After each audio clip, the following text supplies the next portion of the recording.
pessoal, estamos aqui para mais um vídeo aqui no canal Indo Missões em Movimento. No vídeo anterior, eu falei sobre como foi passar 5 meses na Jocum, como foi fazer a TED, e esse vídeo é uma continuação do vídeo anterior, no qual eu vou estar falando sobre como foi meu período prático, que durou 2 meses. Então fique comigo até o final. Bom, primeiro eu vou começar falando sobre esse período de preparação antes de ir para o prático. Eu e minha equipe, nós somos em 11 pessoas, contando com os obreiros, né, os nossos líderes que nos acompanharam, 4 líderes que nos acompanharam. Durante a preparação para a nossa viagem para a Colômbia, a gente tinha o nosso tempo de oração, de intercessão. Nós também conversamos com os nossos homens e mulher de paz, que foram pessoas que nos auxiliaram, que nos ajudaram e nos receberam nesse tempo na Colômbia. Então nós tivemos nosso tempo como equipe de intercessão, de estudo, também fizemos algumas pesquisas para saber, né, como era na Colômbia, como agir em determinadas situações, e também tiramos algumas dúvidas com esses homens e mulher de paz, que nos ajudaram nesse período pré-viagem.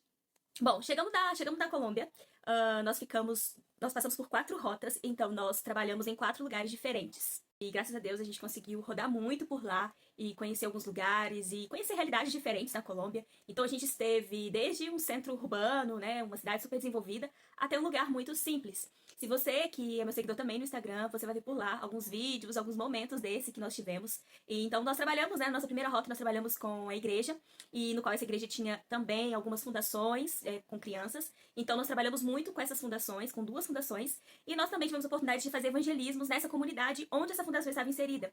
Então nós tivemos um tempo ali realmente de evangelizar, de conversar com as pessoas, de orar por elas, e foi um tempo muito, muito bom.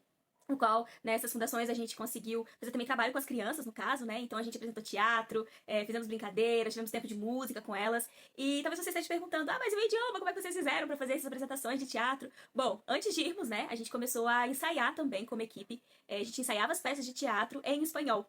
Então, bom, isso não nos isentou de ter algumas dificuldades ainda assim, porque é um idioma que a maioria da equipe desconhecia, né? Sabia poucas coisas, mas ainda assim a gente conseguiu ali apresentar e as crianças conseguiam entender. Mas também nós tivemos a ajuda de um menino da nossa equipe que nos ajudou na tradução. Então nós apresentávamos o teatro e logo depois nós tínhamos uma aplicação. Nessa aplicação nós falávamos e esse menino na nossa equipe, que foi uma bênção na nossa vida nesse tempo, ele traduzia pra gente. Bom, essa foi a nossa primeira rota. Então nós trabalhamos também nessa mesma igreja. Essa igreja realizou 2 acampamentos para adolescentes e para jovens. Então nós também tivemos a oportunidade de discipular e servir nesse acampamento também com essa igreja. Então foi um tempo muito bom, do qual a gente pôde compartilhar experiências com esses jovens e também compartilhar um pouco da cultura brasileira. E a Colômbia, e não só na Colômbia, mas em outros países, o Brasil é muito conhecido pelo futebol, né? E pela cultura, pela comida. Então, em todo tempo, durante esse acampamento, os meninos vinham até a gente e perguntavam, vai comer no Brasil, como se diz isso em português? Então, nós tivemos a oportunidade de compartilhar um pouco da nossa cultura também lá na Colômbia. Bom, a nossa segunda rota, nós fomos para Caquetá. E lá a gente trabalhou com algumas tribos indígenas. Por questão de segurança, eu não vou dizer exatamente onde nós trabalhamos ali, mas foi um tempo muito precioso também. Nós enfrentamos alguns desafios, né? Aquela parte que o missionário ele precisa superar seus medos. Contando um pouco da minha experiência, eu tenho muito, muito medo, né? Tinha muito medo de andar de canoa, de barco, porque era algo que eu nunca tinha feito. E era algo que eu estava com muito medo. E eu falei, Senhor, me ajuda a romper isso, porque vão ser 2 semanas trabalhando dessa forma e tendo que se locomover através desse meio de transporte, porque não tem como, né? Não existia outro meio. Então foi um desafio para mim. Estar também nessas tribos, a comida difere um pouquinho, mas nem tanto do que já se come nas cidades, né? Então, com relação à comida, era praticamente a mesma coisa que nós estávamos habituados a comer, mas ainda assim foi um desafio. Mas nessas tribos, a gente trabalhou com as crianças, também através do teatro, da dança. Nós também estivemos ali com a igreja, né, com as igrejas que foram implantadas nesses lugares, e foi um tempo muito bom, porque foi um tempo que essas pessoas também enxergaram em nós o amor de Deus. Então, na medida que nós conseguimos nos comunicar, porque eles tinham o idioma deles também, que é em Coreguarri, então eles falavam Coreguarri e alguns falavam espanhol.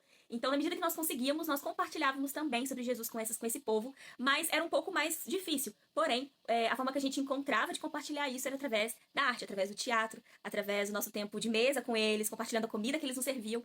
Então, foi um tempo de mostrar também o amor de Deus de outras formas. Vamos lá, então, que esse vídeo está ficando muito longo. Bom, a nossa terceira rota foi em Chiquinquirá, na cidade de Chiquinquirá. Bom, a cidade de Chiquinquirá é conhecida como uma das cidades mais católicas da Colômbia. Logo que nós chegamos lá, já foi possível a gente sentir, né, essa diferença. Então, ali a gente já sabia que a cidade era, né, super católica e que a gente enfrentaria alguns desafios, mas lá a gente viu que realmente a gente ia enfrentar alguns desafios, desde comunicação até algumas outras questões nós passamos, mas conforme foi passando os dias, eu e minha equipe, a gente foi conseguindo se adaptar e a gente foi conseguindo desenvolver melhor os trabalhos nessa cidade. Lá também nós trabalhamos com uma igreja, né? E nessa igreja a gente fez evangelismo, fizemos workshop. Basicamente, nessa rota, a gente trabalhou muito com a igreja. A gente sentiu essa necessidade de trazer informação, de trazer uma certa capacitação para a igreja. E também foi um tempo que nós servimos também com eles. E também tivemos muito tempo de oração e intercessão. Então foi um tempo muito bom, nós precisávamos passar por isso. E lá também a gente conseguiu trazer, né, o amor de Deus também, através do evangelismo, através do tempo com a igreja. E também compartilhando, né, um pouco daquilo que o Senhor estava colocando no nosso coração sobre aquele lugar. Então foi muito bom essa rota também. E agora vamos para a última rota, né? Eu disse que eram 4. Então a gente rodou muito ali na Colômbia, como vocês podem ver. E a nossa última rota foi em Bogotá. Em Bogotá, nós também trabalhamos com a igreja. Em Bogotá o nosso tempo foi menor, não foram 2 semanas, foi 1 semana e alguns dias. Não chegou a completar 2 semanas. E lá a gente trabalhou com a igreja, a gente teve também um tempo de fazer trabalhos em 2 fundações, se não me falha a memória. A gente fez um trabalho numa fundação de crianças, que ficam em tempo parcial. Sabe aquelas escolas de tempo contraturno escolar? Então a gente fez um trabalho nessa fundação. E nós também fomos em um asilo e também fomos em uma fundação de pessoas, né, com deficiência.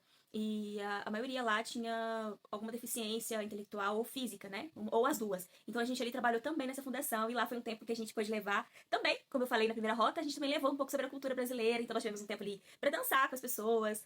Foi um tempo muito divertido. Também apresentamos teatro, também tivemos a oportunidade de compartilhar a palavra, que foi através de uma história, né? Uma história bíblica ali que foi contada. E pro nível também, né? Para que eles conseguissem compreender e entender, porque também tinham crianças no meio, né? No meio dessas pessoas, nessa fundação. E também no asilo a gente também compartilhou, dançamos com os idosos e tivemos um tempo que particularmente para mim foi muito emocionante, principalmente porque durante esse prático eu perdi 2 avós, então estar nessa fundação, estar nesse asilo, foi um tempo onde o Senhor, ele trouxe um certo conforto também ao meu coração. Então foi muito precioso esse tempo com essa igreja. E em Bogotá, né, a gente faltando 3 dias pra gente finalizar o nosso prático ali, aconteceu um terremoto, né? Infelizmente aconteceu esse terremoto. Graças a Deus, onde nós estávamos, onde a igreja estava, ali na região, a gente não sofreu nenhuma perda, ninguém, enfim, não teve nada que caiu em cima da gente, ou nenhuma perda material. Mas infelizmente, no meio das notícias que nós soubemos, uma mulher faleceu. A gente não sabia exatamente o motivo, se foi porque caiu alguma coisa em cima dela, ou ela passou mal. Mas a gente teve uma morte aí por conta desse terremoto. Mas graças a Deus o Senhor nos guardou a equipe. Foi um pouco assustador, porque a gente nunca tinha vivido isso. Mas ainda assim o Senhor nos guardou durante todo esse tempo. Então é isso, pessoal. Espero que vocês tenham gostado. Existem mais coisas pra falar, não deu pra falar tudo, e olha que esse vídeo ficou longo, mas espero que vocês tenham gostado. Esse foi meu prático na Colômbia. Foi um tempo muito bom. A Colômbia, ela se encontra atualmente no ranking, né, dos países, se não me engano, tá na 46ª posição pelos Portas Abertas, né, pelo site Portas Abertas, dos países que mais perseguem cristãos. E, de fato, a Colômbia, a gente sempre ouve noticiários de pastores, de missionários. Atualmente a gente teve uma notícia de missionários, 8 missionários que foram mortos na Colômbia. Então, infelizmente, a Colômbia, ela está sob essa realidade, mas a nossa função como cristãos é orar e interceder por esse lugar. O Senhor tem levantado pessoas, né, para trabalhar naquele país, para serem luz naquele lugar, e o Senhor te chama também para fazer parte disso. Então esteja orando, coloque a Colômbia nas suas orações, e seja também um mantenedor dessa missão, seja um mantenedor daquilo que o Senhor está fazendo, seja um parceiro daquilo que o Senhor está fazendo. O Senhor, ele realmente não precisa de nós para que as coisas aconteçam. Ele é o Senhor da missão, mas ele nos convida para sermos o quê? Participantes, para sermos co-participantes daquilo que ele tem feito, não só no Brasil, mas também na Colômbia e ao redor do mundo. Então é isso, espero que vocês tenham gostado desse vídeo e até o próximo. Tchau, tchau!